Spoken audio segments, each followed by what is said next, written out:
Bonjour, je m'appelle Philippe, je suis guide au Grand Ornu. Mes collègues et moi avons décidé de profiter de cette période de confinement pour aller faire une petite balade jusque chez vous pour vous parler un petit peu de notre magnifique site historique. Et aujourd'hui, je vous invite à faire un petit tour dans la cour centrale, aujourd'hui un havre de paix et de tranquillité.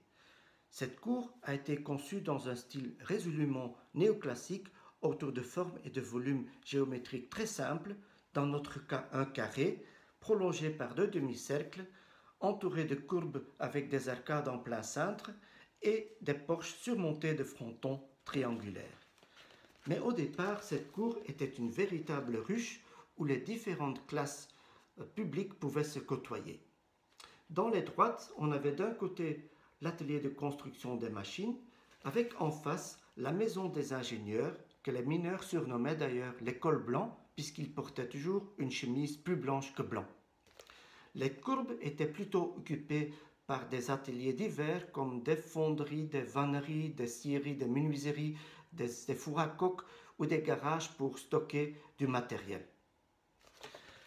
En fait, on compare souvent la cour du Grand Ornu à celle de la Saline royale de Arc-et-Senans en Franche-Comté.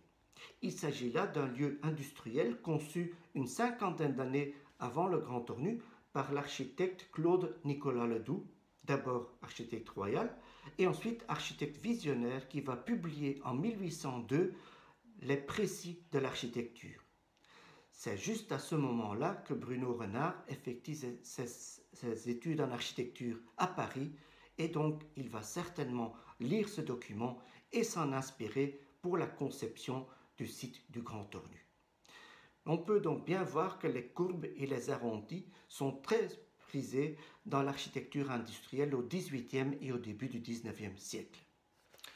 Et au milieu de la cour trône alors la statue d'Henri de Gorges, une statue érigée par ses successeurs en 1855, donc 23 années après la mort du fondateur.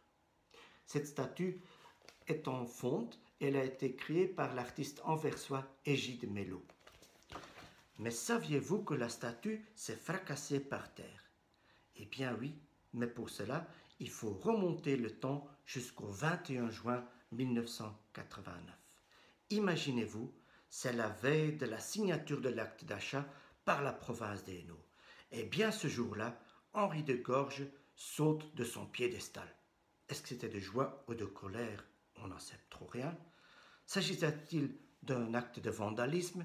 Est-ce qu'Henri de Gorges voulait se venger d'être devenu provincial? En fait, on s'est vite rendu compte que la statue venait d'être touchée par la foudre et elle s'était éclatée en plusieurs milliers de morceaux par terre. La statue a donc dû subir une longue période de restauration par une société spécialisée en la matière, les établissements Cani à Wakken près de Waregem. Et quand vous viendrez en visite au Grand Ornu, vous allez probablement aussi remarquer que le sol de la cour centrale est un peu creux.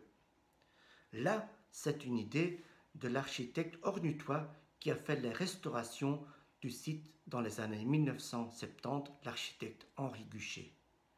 Il avait imaginé de créer un plan d'eau au milieu de la cour où les visiteurs pourraient se balader pour admirer le site. Vous imaginez que vous pourriez faire aujourd'hui du pédalo ou de la pêche au canard au Grand Ornu, ou en hiver, peut-être encore mieux, du patinage sur glace artistique? Rien de tout ça, malheureusement. Mais aujourd'hui, quand vous viendrez visiter le Grand Ornu, vous pourriez toujours admirer la beauté des lieux qui impressionnera toujours les visiteurs. Voilà, merci pour votre attention. J'espère vous revoir très prochainement, soit de nouveau en vidéo, mais de préférence évidemment en chair et en os. On pourra cette fois faire plein de câlins et des gros bisous. En attendant, prenez soin de vous et je vous dis à bientôt.